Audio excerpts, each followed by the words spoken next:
네, 시청자 여러분 안녕하십니까? 뉴스타트 3부 시작합니다. 첫 소식입니다. 최상목 대통령 권한대행이 마은혁 헌법재판관 후보자 임명을 늦출 것으로 보입니다.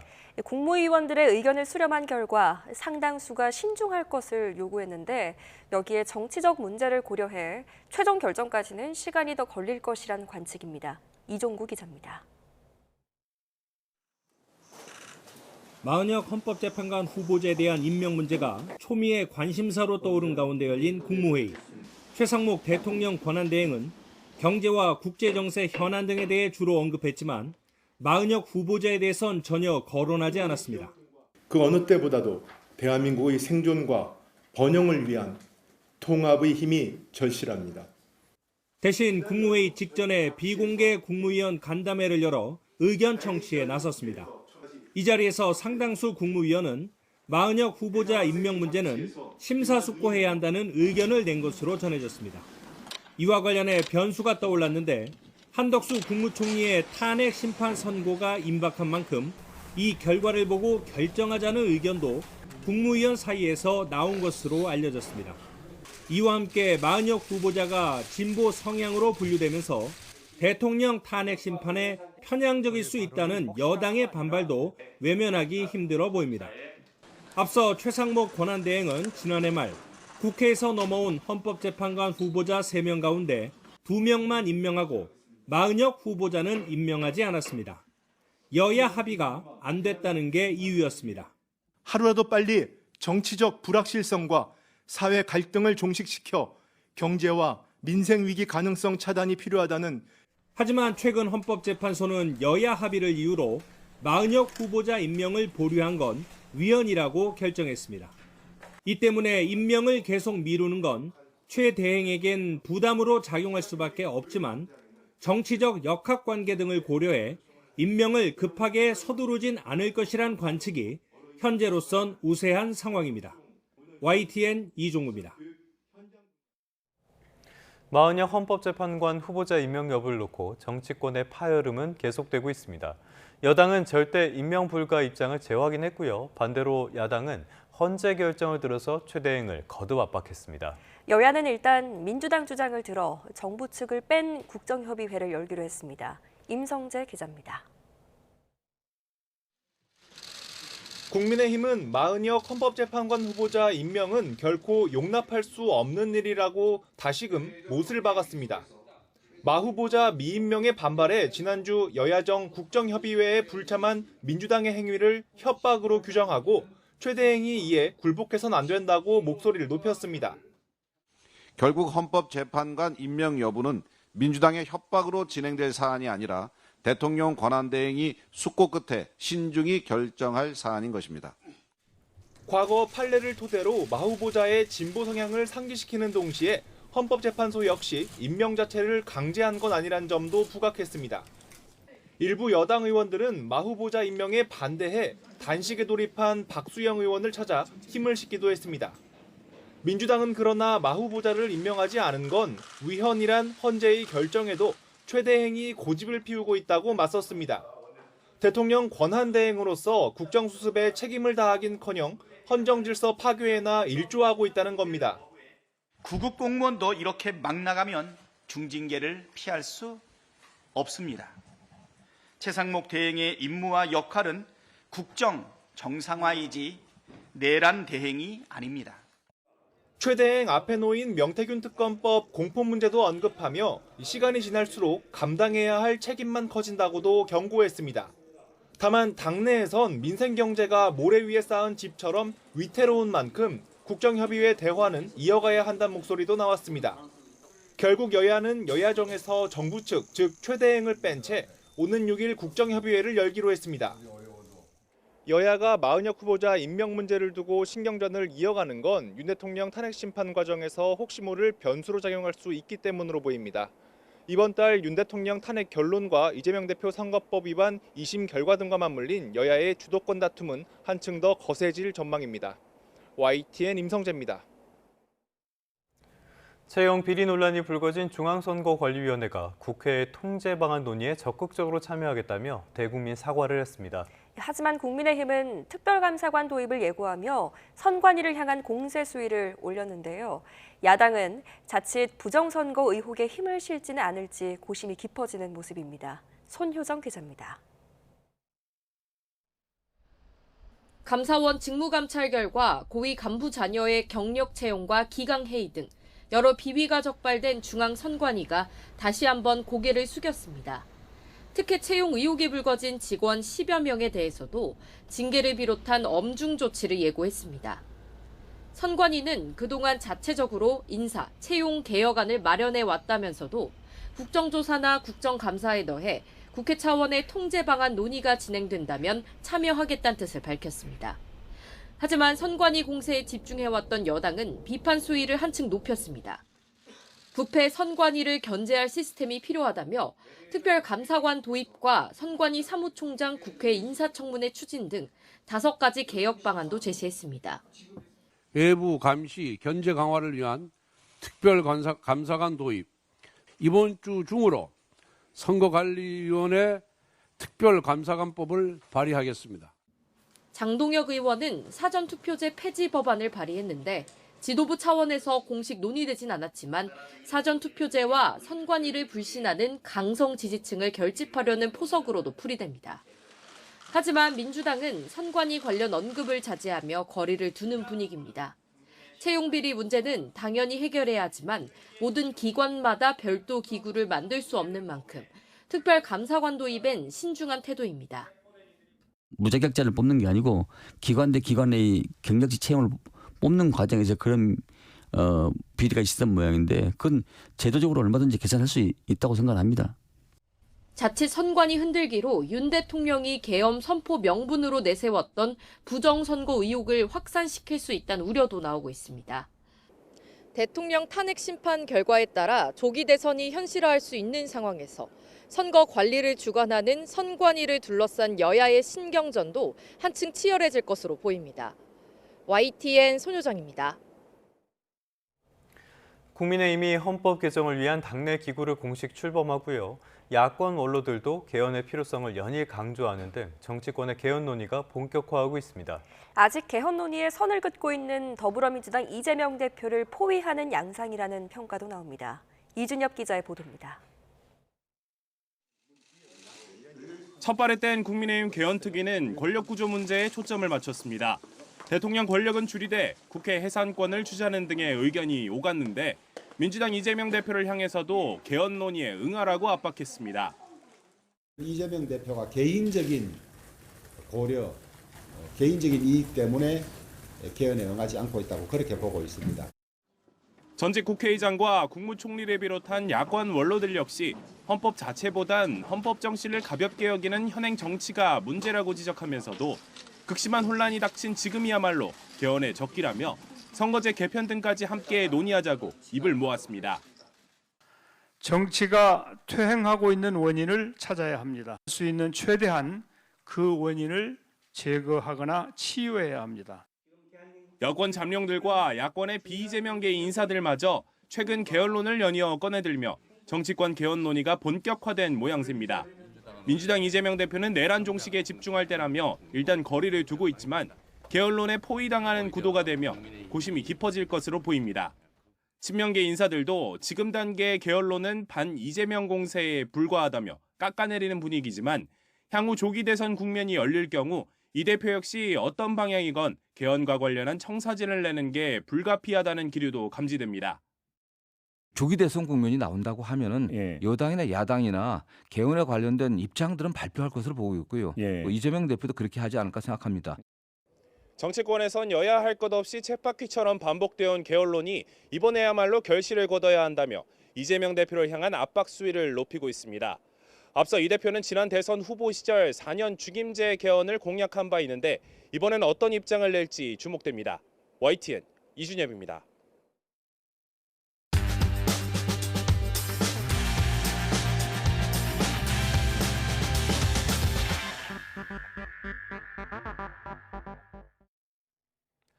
(3월 5일) 수요일 스타트 브리핑 시작합니다. 먼저 중앙일보입니다.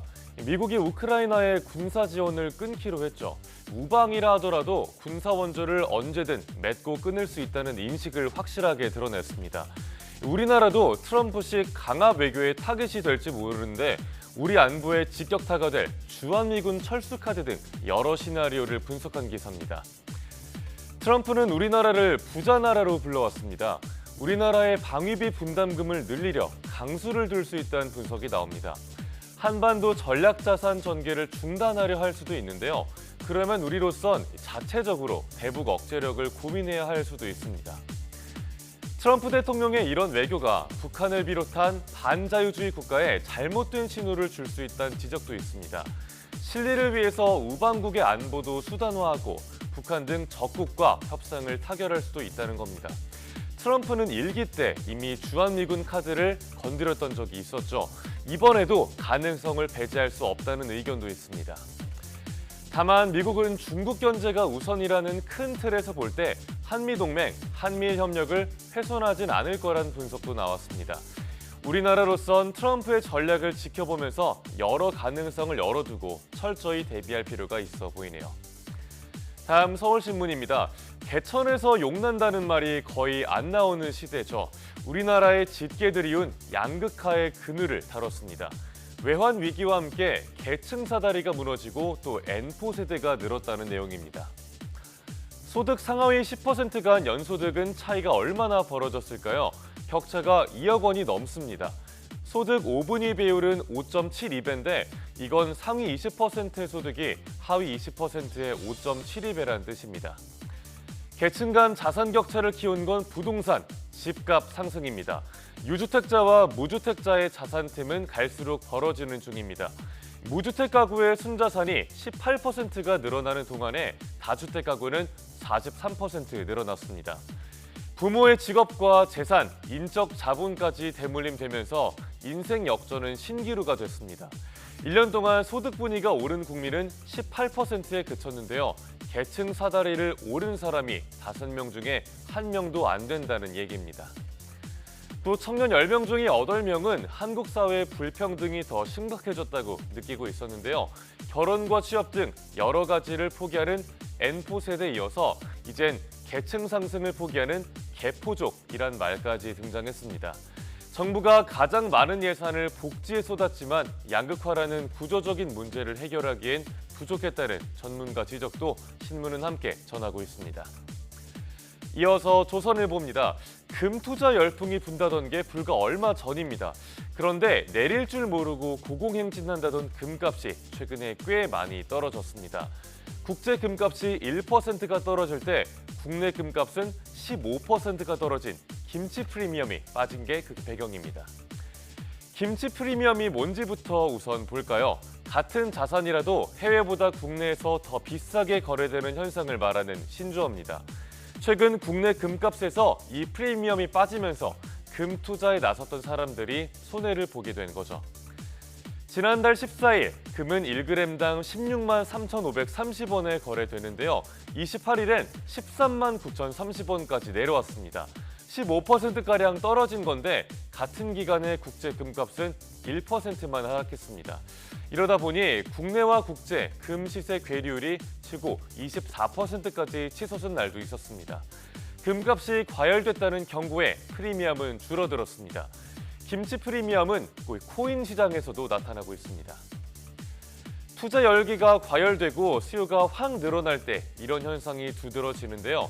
즉, 김치 프리미엄이 언제든 꺼질 수 있는 거품이란 점에 유의해서 투자하시길 바랍니다. 마지막 동아일보 보겠습니다. 새학기 첫날이었던 어제 초등학교 신입생들은 설레는 마음으로 교문에 들어갔을 텐데요. 그런데 입학생이 딱 1명뿐인 학교가 있었습니다. 한때는 전교생 4,000명이 붐비던 곳이었는데 어제는 1명만을 위한 작은 입학식이 열렸습니다. 네, 주인공은 광주광역시 동구 광주중앙초 1학년 심의준 군입니다. 혼자도 괜찮다, 다른 학년 형 누나들과 놀고 싶다고 씩씩하게 입학 소감을 말했습니다. 118년 역사의 광주중앙초는 학생 수가 계속 줄어서 올해는 전교생이 23명까지 줄었습니다. 구도심 인구가 줄어드는 인구 공동화와 또 저출산 여파에 올해는 심군이 유일한 입학생이 됐습니다. 신군의 담임 선생님은 교실에서 단둘이 수업을 시작했습니다. 20년의 교직 생활 동안 한 명만 가르치는 건 처음이었다고 하네요. 광주중앙초처럼 신입생이 적은 학교는 전국적으로 늘고 있습니다. 신입생이 한 명인 초등학교가 경남과 강원의 수십 곳이고요. 또 10명이 미만인 곳도 전국적으로 수백 곳인데 대부분은 비수도권입니다. 이대로 가다간 신입생 한 명도 못 받는 학교가 더 많아질지도 모르겠습니다. 학교를 되살리기 위해선 행정적, 교육적 지원이 모두 중요할 텐데요. 신문은 작은 학교 간의 네트워크를 형성해서 공동학습이 가능하도록 해야 한다는 전문가 조언도 전하고 있습니다. 3월 5일 아침 신문 살펴봤습니다. 지금까지 스타트 브리핑이었습니다.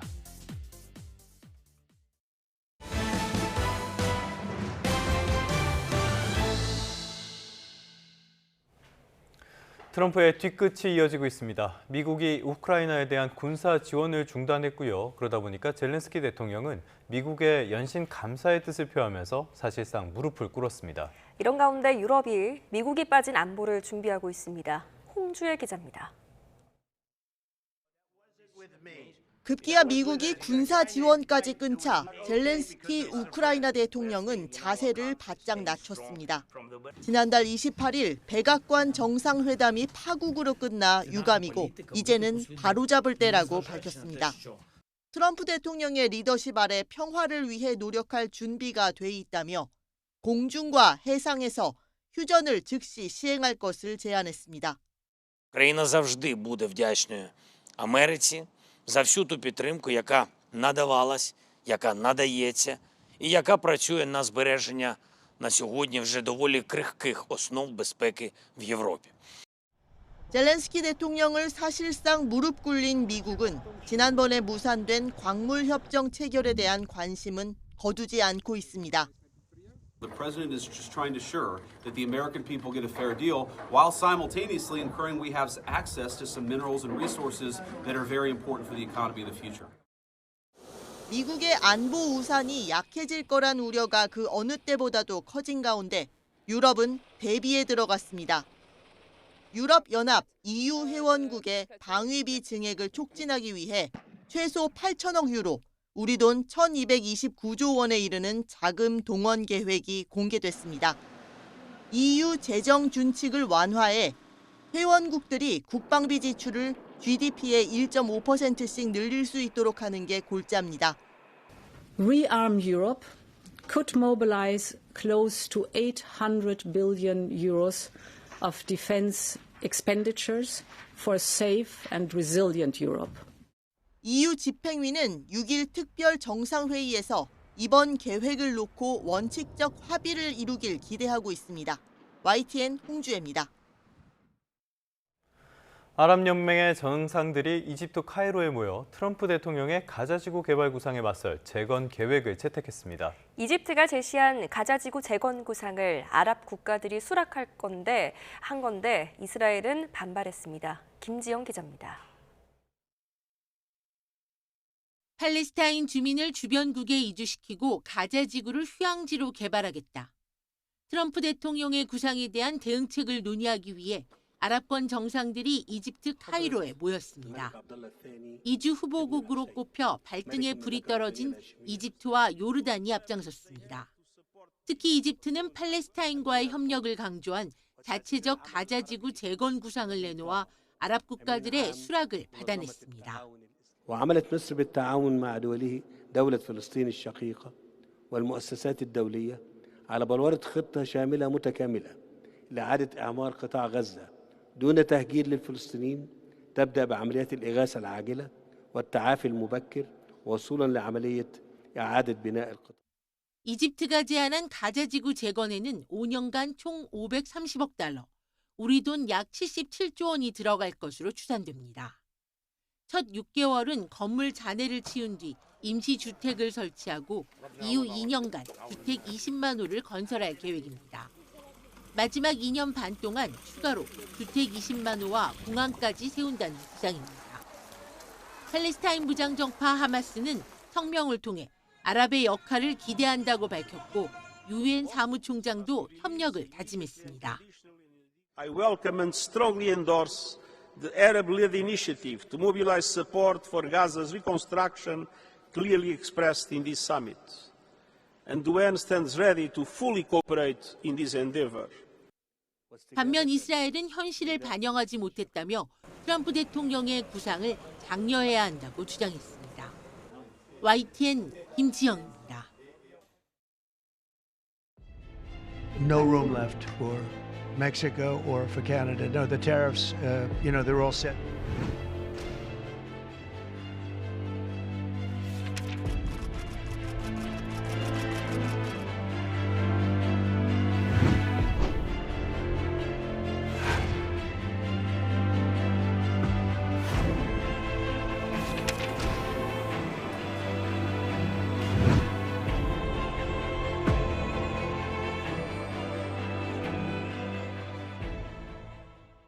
네, 방금 보신 것처럼 요즘에 경제 이슈가 정말 많습니다. 특히 트럼프 2기가 출범한 뒤엔 더욱 그런데요. 그래서 경제 소식을 빠르고 친절하게 전달해드리는 스타트 경제, 오늘부터 다시 시작하겠습니다. 네, 오늘은 석병훈 이화여대 경제학과 교수와 함께하겠습니다. 어서 오십시오. 어서 오십시오, 교수님. 트럼프 2기가 출범한 지 이제 한 달하고 보름쯤 됐다는 게 믿어지십니까? 예, 체감상으로 한 15년쯤 된 것 같은데. 너무 많은 일이 있었습니다. 예, 굉장히 많은 말들을 쏟아내고 있고요. 많은 정책들이 발표되고 있습니다. 멕시코, 캐나다에 대한 25% 관세 부과 예상대로 강행을 했고요. 캐나다와 멕시코 역시 보복 조치에 나섰죠. 예, 그렇습니다. 캐나다 같은 경우는 더 빠르게 움직였는데요. 예. 그 25% 관세 맞불을 놓겠다고 선언을 했습니다. 그래서 당장 30조 원, 우리나라 돈은 30조 원 규모의 미국산 수입품의 맞불 보복 관세를 즉각 발효하겠다고 선언을 했는데 과일, 위스키 등 공화당 강세 지역 수입품이 포함되어 있습니다. 그다음에 WTO에 제소도 하고요. 그다음에 미국, 캐나다, 멕시코 자유무역 협정이죠. USMCA를 통해서도 이의 제기를 하겠다라고 밝혔고 트럼프의 관세가 지속될 경우에는 125조 원 규모의 추가 관세도 발효 부과하겠다라고 밝혔습니다. 멕시코 역시 관세, 비관세 장벽을 통해서 맞대응을 하겠다고 하면서 9일에 구체적인 품목을 발표하겠다라고 발표를 했습니다. 네. 지금 나온 그래픽 보면요. 내용이 잘 정리가 돼 있는데요. 지금 미국이 경쟁 국가, 동맹 국가들의 관세를 매기고 여기에 대해서 그 나라들, 대상 나라들은 미국 쪽에 어떤 타격 같은 걸 줄 수 있는 그런 뭐라고 해야 될까요? 쪽집게식 그런 관세 부과 조치로서 대응에 나섰다는 점을 확인할 수가 있습니다. 네, 이런 가운데 미국은 또 가만히 있지 않습니다. 이런 보복 조치에 대해서 상대 국가들이 보복 관세를 부과한다면 우리는 또다시 상호 관세를 부과하겠다 이렇게 조치를 내놨더라고요. 예, 그렇습니다. 지금 트럼프 미국 대통령 같은 경우는요. 미국의 상호 관세가 즉각 같은 수준만큼 인상될 것이다라고 밝혔습니다. 네. 그러면서 특히 그 SNS를 통해서 밝혔는데요. 트리도 캐나다 총리를 갖다가 주지사라고 지칭을 하면서 상당히 모욕적으로 조롱하는 듯한 지금 언급을 했습니다. 왜냐하면 그동안 캐나다가 결례는 참 보기가 어려웠던 것 같아요. 그렇죠. 51번째 미국 주가 돼야 된다고 한 주장의 연장선상으로 풀이가 되고요. 실제로 트럼프가 지난달 1일에 서명한 캐나다에 대한 관세 부과 행정명령에는요. 캐나다에 보복이 있으면 대통령이 관세 범위를 늘리거나 확대할 수 있다는 조항이 명시가 되어 있습니다. 그래서 이 캐나다의 보복 관세 부과 시 미국이 또 이 상호 관세를 추가적으로 부과할 수 있다라는 조항이 명시가 되어 있기 때문에 미국이 추가적으로 관세를 더 인상할 가능성도 배제할 수 없다 이렇게 보고 있습니다. 관세가 관세를 부르는 세상에서 가장 어리석은 무역 전쟁이 시작된 것 같습니다. 관세 정책 이렇게 본격화하면서 우리나라 기업들 캐나다나 멕시코, 미국 많이 가 있지 않습니까? 고심이 많이 깊어질 수밖에 없을 것 같아요. 예, 그렇습니다. 그동안에 아까 말씀드린 캐나다, 미국, 멕시코 자유무역 협정 때문에요. 우리나라 기업들이 그동안에 멕시코 같은 경우는 특히 인건비가 싸고요. 캐나다는 여러 가지 천연 자원이 풍부해가지고 멕시코에는 자동차, 가전제품 공장들을 많이 건설을 해놨고 캐나다에는 전기차 배터리 양극재 공장을 건설해서 거기서 현지 생산을 한 다음에 미국으로 무관세 수출하는 방식으로 기업들의 공장들이 건설되어 있었습니다. 그런데 지금 미국에서 멕시코, 캐나다에서 수입하는 물품에 대해서 25% 관세를 부과하게 되면 당장 현지에 공장을 건설하는 우리 기업들의 제품들이 미국 시장에서 가격 경쟁력이 상실되면서 직격탄을 맞을 수밖에 없는 상황에 처하게 되었습니다. 특히 가장 우려되는 부분이 자동차 산업입니다.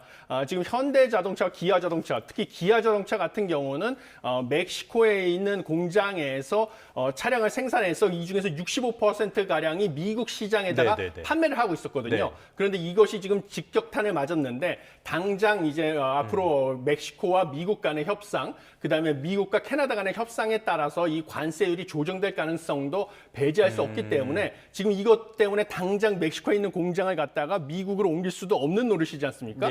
그래서 현재는 지금 상황을 예의주시하면서 미국에 있는 현지 공장에서의 생산을 늘리고 멕시코에 있는 공장에 생산된 물품에 대해서는 뭔가 멕시코에 있는 현지 판매를 늘린다든지 아니면 중남미로서의 판매를 늘리는 방안을 강구하고 있는 수밖에 없다, 이렇게 볼 수밖에 없고요. 가전제품 같은 경우도 멕시코에서 생산을 해서 미국으로 많이 판매를 하고 있었습니다. 실제로 삼성전자에서도 약 1,000만 대 규모로 멕시코에서 TV, 냉장고, 세탁기 생산하고 있고요. LG전자도 멕시코에서 연간 600만 대 이상의 TV, 냉장고, 오븐 등을 생산해서 미국으로 판매를 했었는데 지금 이번 명령으로 인해서 타격이 불가피하다, 이렇게 보고 있습니다. 남미 쪽에서 그런 수요 공급량을 다 흡수해 줄 수 있습니까? 사실 그것도 지금 어려운 상황입니다. 왜냐하면 미국에서 요구하는 수준의 까다로운 품질 기준을 시키다 보면 가격이 높기 때문에요. 그렇죠. 소득 수준이 낮은 남미에서 그런 고가의 가전제품을 모두 다 팔기도 어려운 상황이고요. 그러면 사실은 그런 높은 수준의 가전제품을 팔 수 있는 곳은 유럽 같은 곳인데 유럽으로 또 이송을 하려면 운송비가 들기 때문에 기업 입장에서는 그것도 쉽지 않은 상황이기 때문에 당분간 타격은 불가피하다, 이렇게 보시면 되겠습니다. 네, 우리 기업에도 영향이 있을 것으로 보이기 때문에 지속적인 모니터링이 필요해 보입니다. 지금 미국의 좀 관세 폭탄을 맞은 곳 중에 하나인 곳이 바로 또 중국인데 중국의 움직임 중에 좀 눈여겨볼 만한 게 지난 1차 관세 부과할 때는 별다른 대응을 하진 않았는데 이번 2차 부과 조치 이후에 중국이 조금 트럼프에게 타격이 있을 만한 조치를 내놓은 것 같아요. 예, 그렇습니다. 이번에 중국이 사실 트럼프에게 큰 타격을 줄 만한 조치를 내놓은 것이 농산물에 대해서 관세를 부과했다는 점입니다. 사실 이번에 트럼프 행정부가 출범하기 무섭게 관세를 계속 부과하고 있는 것은 무엇이냐면 트럼프 대통령 같은 경우는 이번에는 두 번째 임기이기 때문에 재선의 기회가 없습니다. 그래서 취임 후 2년 뒤에 중간 선거가 있는데 중간 선거에서 승리를 하지 못하면 바로 레임덕에 들어가거든요. 그래서 중간 선거를 이기기 위해서 그 전에 뭔가 경제 성과를 내겠다. 그 성과라는 것은 결국은 미국 내에서 제조업 일자리를 많이 창출을 해서 제조업 노동자들의 지지를 끌어올려야만 중간 선거에서 승리를 할 수가 있거든요. 그래서 일자리 창출을 하기 위해서 여러 관세를 부과해서 미국 내에 일자리를 늘려라 이러면서 외국 기업들을 압박을 하고 있는 것입니다. 그런데 결국은 이 중간 선거에서 지지 기반을 흔들겠다라는 것이 이번에 중국 보복 관세 조치의 목표고요. 그래서 농산물 시장에다가 관세를 부과했는데요. 왜 농산물 시장을 타겟했냐라고 하면 이 미국의 농업이 주축인 주들, 대표적인 오하이오주, 인디애나주 이런 곳들이 이번 대선에서 트럼프를 지지했던 곳입니다. 그래서 농산물에다가 보복 관세를 부과함으로써 농산물 수출이 타격을 받게 되면 농민들이 당연히 트럼프 행정부에 불만을 갖게 되겠죠. 그러면 중간 선거에서 트럼프 지지 기반이 낮아지니까 타격을 줄 수 있다고 봐서 이번에 닭고기, 밀, 옥수수, 면화의 15%, 수수, 대두, 돼지고기, 소고기 등의 10% 추가 관세를 부과했는데 이것이 특히 중국이 대두의 최대 수입국이거든요. 그래서 미국에게 트럼프 지지 기반을 타겟팅한 보복 조치다 이렇게 보시면 되겠습니다. 뭐 캐나다나 유럽이나 멕시코 모두 그런 식으로 맞춤형 보복을 하려는 것 같고요. 그런데 중국 쪽 발표를 보면요. 그렇다고 해서 이런 대응 같은 것들을 극한으로 가진 않고 대화의 여지도 계속 열어두는 것 같아요. 이런 배경은 뭘로 보십니까? 예, 당연히 중국도 내부적인 사정이 그렇게 좋지가 않습니다. 미국과의 관세 전쟁을 오래 끌고 갈 만큼 경제 사정이 좋지 않기 때문입니다. 왜냐하면 부동산 시장도 침체돼 있고요. 이것을 반영해서 외국 투자 자본들이 중국 내에서 이탈하고 있기 때문에 중국의 위안화 가치도 떨어지고 있습니다. 그래서 중국의 내수 소비도 진작을 하고 수출을 진작시켜가지고 이런 경제 위기를 극복해야 되는데 트럼프와의 네. 관세 전쟁이 계속 지속되면 수출이 부진해지기 때문에 중국도 경제가 안 좋아질 수밖에 없는 상황이거든요. 그래서 미국과 조기에 뭔가 정상회담을 통해서 이런 관세 전쟁에서 돌파구를 좀 얻어야 된다라는 것이 중국이 좀 처한 상황이고요. 그렇기 때문에 이번에도 보복 관세 조치를 부과하면서도요. 중국이 미국이 명분으로 삼고 있는 그 펜타닐 원료를 미국으로 수출하고 있다. 합성마약 하고 있다. 말씀하시는 예, 거죠? 그렇죠. 예. 마약. 그것에 대해서 우리가 차단하기 위한 노력을 하고 있다. 그래서 좀 조기에 대화를 하고 싶다라는 메시지를 이번에 발표를 한 것으로 보시면 되겠습니다. 알겠습니다. 지금 말씀하신 것처럼 중국 내부의 상황도 그렇게 썩 좋지가 않아서 그래서 우리가 관심을 갖는 게 양회가 아닐까 싶어요. 다음 이야기하기 전에 이거 간략하게만 좀 여쭤보도록 하겠는데 양회가 어제부터 시작이 됐죠. 이번에는 어떤 부분에 좀 주목을 해봐야 될까요? 이번에는 아무래도 중국이 지금 경기 부양이나 이런 것들을 위해서 어떠한 정책을 할지를 지금 중점적으로 보시면 되겠는데요. 아까 말씀드린 것처럼 중국의 경제 상황이 녹록지 않습니다. 부동산 시장 침체 때문에 경기는 계속 부진하고 있는데 이것을 갖다가 결국 어떤 식으로 돌파를 해야 되냐면 내수를 진작해야 되고 그다음에 미국과의 그 경제 전쟁에서 특히 미국의 통상 압력을 갖다가 어떻게 극복을 해서 수출을 늘림으로써 경기 침체를 극복을 해야 되기 때문에요. 이거에 대한 어떠한 전략을 쓰느냐. 결국 그래서 부동산 시장을 활성화시킬 방법, 그것을 재정 정책, 그다음에 통화 정책을 통해서 어떻게 활성화시킬지, 미국의 관세 인상 압력을 갖다가 어떤 식으로 타결을 할지. 그다음에 중요한 것은 무엇이냐면 미국이 중국의 관세 인상 압력을 통해서 양자 협상을 통해서 이런 관세 문제가 나중에 해결이 된다 할지라도요. 여전히 미국이 중국에 대해서 통상 압력을 풀지 않을 부분이 있습니다. 그것은 바로 AI 산업 같은 미래 세계 경제 패권을 주도할 첨단 산업 분야거든요. 이 분야에서는 결국은 중국이 자구책을 강구할 수밖에 없습니다. 이쪽에서 어떻게 첨단 산업 분야의 기술력을 육성시킬지 이러한 전략들을 중점적으로 보셔야 된다 이렇게 보고 있습니다. 네.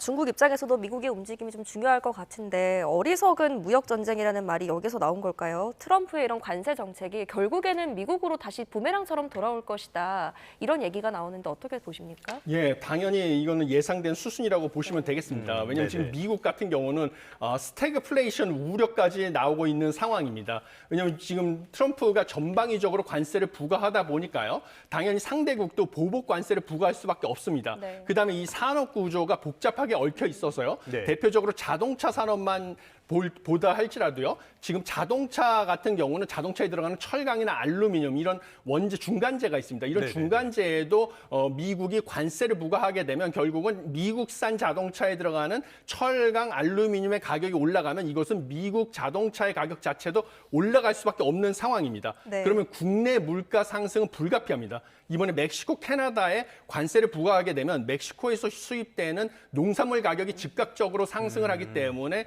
미국의 신선식품 가격이 상승할 수밖에 없고요. 뭐 캐나다에서 수입되는 에너지 가격이 상승하니까 이건 역시 미국의 국내 물가를 상승시킬 수밖에 없습니다. 그다음에 최근에 미국에서 발표되는 소비자 신뢰지수 역시 이러한 관세 전쟁의 불확실성을 반영해서 급격하게 하락되고 있고요. 개인 소비 지출 역시 지금 낮아지고 있습니다. 이런 것들을 반영해서 미 연준에서 공개하는 성장률 전망 모델에 따르면 미국의 경제 성장률 전망도 큰 폭으로 하락하고 있거든요. 그래서 경기 침체와 고물가, 관세로 인해서 물가 상승을 수반한 경기 침체, 즉 스태그플레이션이라고 하는데 이러한 가능성 역시 배제할 수 없다. 지금 이런 예측이 나오고 있는 상황입니다. 그러니까 성장세는 안 좋은데 물가만 또 오르는 올라가는 최악의 상황이네요. 최악의 상황을 지금 전망하고 있습니다. 그렇기 때문에 시장에도 많은 영향을 미치는 것 같습니다. 말씀해 주신 자동차, 간밤에 자동차 기업들의 주가가 일제히 하락했고요. 눈에 띄는 게 멕시코 음식점 치폴레였는데 이쪽에 보니까 아보카도를 멕시코에서 수입해가지고 또 주가가 하락했더라고요. 간밤에 시장 상황 별로 안 좋았을 것 같은데 어땠습니까? 예, 완전히 그 롤러코스터 장세였다라고 보시면 되겠습니다. 지금 다우존스 지수, 그다음에 나스닥 지수, S&P 500 지수가 다 하락을 했습니다. 뭐 1.55% 다우존스 하락했고요. 나스닥 지수도 0.35%, S&P 500 지수 1.22% 하락을 했는데요. 이렇게 3대 지수가 다 하락을 한 이유는 관세 전쟁 확산에 따른 불확실성이 증가한 거, 그다음에 경기 둔화에 대한 우려가 확산된 것으로 인해서 위험 자산을 투자자들이 회피하고 있다. 있다. 그 우려로 주식시장에서 지금 투자 자금이 빠져나가고 있기 때문입니다. 네. 특히 자동차주가 앵커님께서 지적하신 것처럼 급락을 했습니다. 왜냐하면 지금 멕시코에 대한 관세 부과가 자동차 산업 공급망을 붕괴시킬 수 있다라는 우려가 확산되고 있기 때문입니다. 네. 멕시코에는 철강 산업들 생산 기지들도 건설돼 있기 때문에 철강 제품의 가격도 올라갈 수밖에 없고요. 멕시코에서 수입되는 자동차 가격도 올라갈 수밖에 없습니다. 그러면 국내에서 생산되는 자동차 가격도 덩달아 상승할 수밖에 없거든요. 이거를 반영해서 테슬라,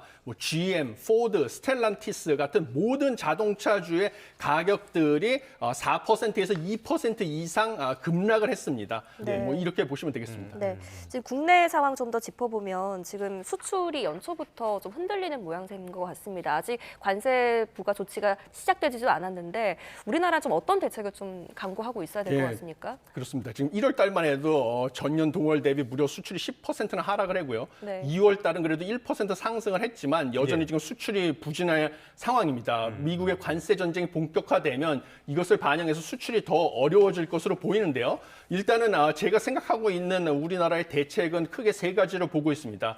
결국은 미국이 이렇게 전방위적인 관세 전쟁을 벌이는 것은 아까도 말씀드린 것처럼 트럼프 대통령이 중간 선거를 앞두고 지지율을 끌어올리기 위해서 성과를 얻기 위해서거든요. 결국은 조기에 트럼프 행정부와 우리 정부가 양자 협상을 통해서 트럼프가 원하는 좀 성과를 손에 쥐어줘야 된다. 그런데 그 성과라는 것은 우리에게는 최소의 비용을 지불하면서 트럼프는 생색을 낼 수 있는 이런 성과가 돼야 될 것이다라고 보여집니다.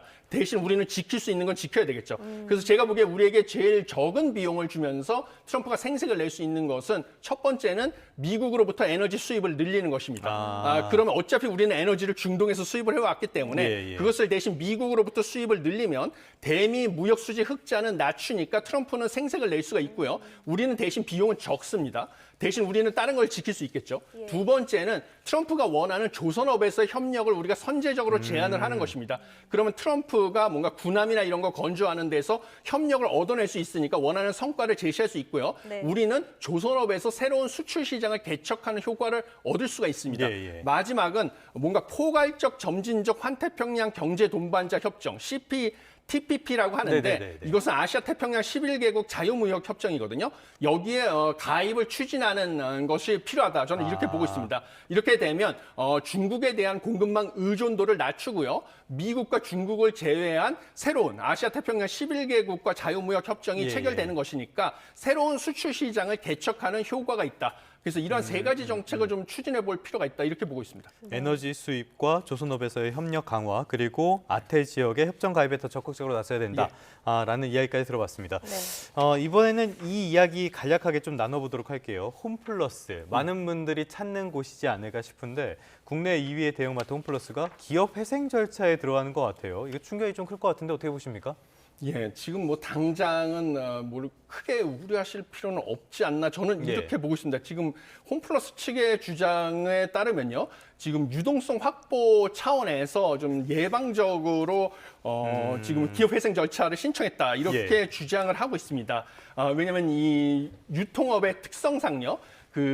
자신들이 구입한 물품이나 용역 대금 같은 경우는 한 달에 한 번 목돈으로 지불을 해야 되지만요. 자신들이 판매한 매출에 대한 대금은 매일매일 이제 회수를 하는 구조로 되어 있습니다. 그러다 보니까 이게 줘야 될 돈과 받는 돈 간의 이 기간이 불일치하는 문제점이 있습니다. 이것을 갖다가 단기 채권 등을 발행을 해가지고 융통을 해왔었는데요. 홈플러스 같은 경우는 최근에 좀 상황이 좋지 않아가지고 지금 신용 등급이 A3에서 A3-로 하향 조정을 하다 보니까 단기 회사채를 통해서 이 자금을 조달하는데 어려움이 발생할 것으로 보여가지고요. 기업 회상 절차를 신청을 해서 금융채권에 대한 상환을 단기적으로 유예하는 조치를 취한 것입니다. 그렇게 되면 이제 매출 채권에 대해서 이 장기적인 상거래 채무에 대해서만 상환을 하는 것은 어렵지 않다라고 생각을 하고요. 그다음에 금융 부채 같은 경우는 대부분이 부동산 자산을 담보로 제공한 채무이기 때문에 부동산 자산에 담보가 돼 있어서 위험한 자산이 아니라서요. 이것을 상환하는데 문제가 없다. 그렇지만 근본적인 해법은 결국은 홈플러스가 다 자신의 매출을 늘리고요. 그다음에 이익을 늘려서 신용 등급을 도로 회복시키는 게 근본적인 해법이 될 것이다. 이렇게 보고 있습니다. 네, 이번 회생 절차를 두고 부채 탕감을 위해서 법원에 요청을 한 것을 두고 좀 도덕성의 해이가 있지 않느냐 이런 지적도 나오고 있던데 국내 대형마트 위기가 현실화하는 것이 아니냐 이런 우려도 함께 나오고 있습니다. 이런 회생 절차가 또 유통업계 전반에도 영향을 미치게 될까요?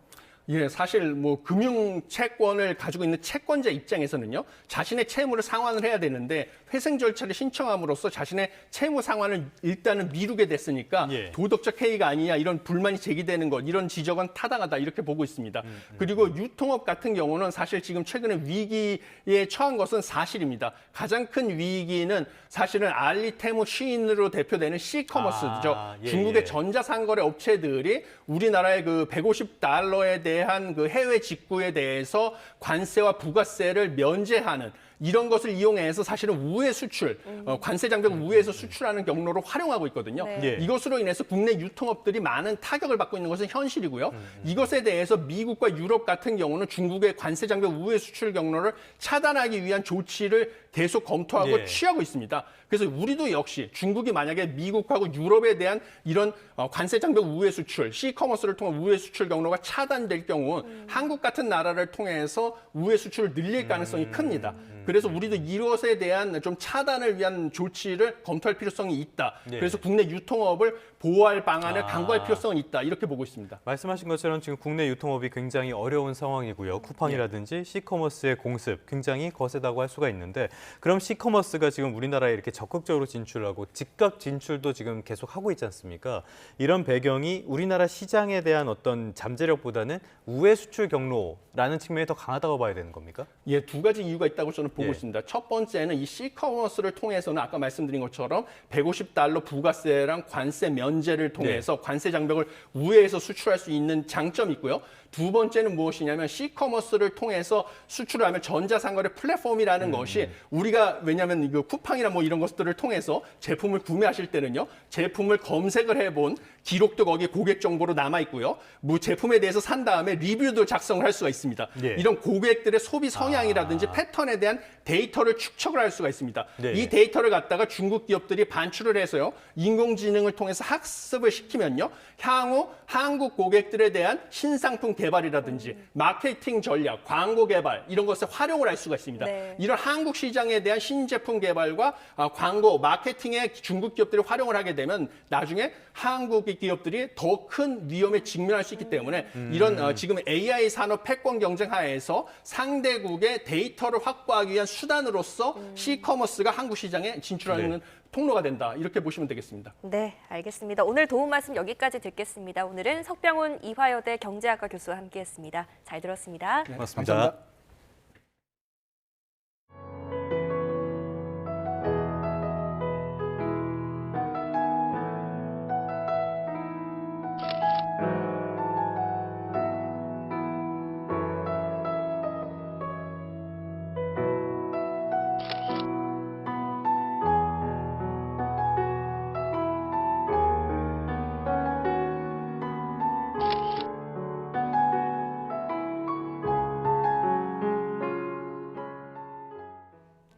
끝으로 출근길 날씨 살펴보겠습니다. YTN 야외 스튜디오 연결합니다. 고은재 캐스터.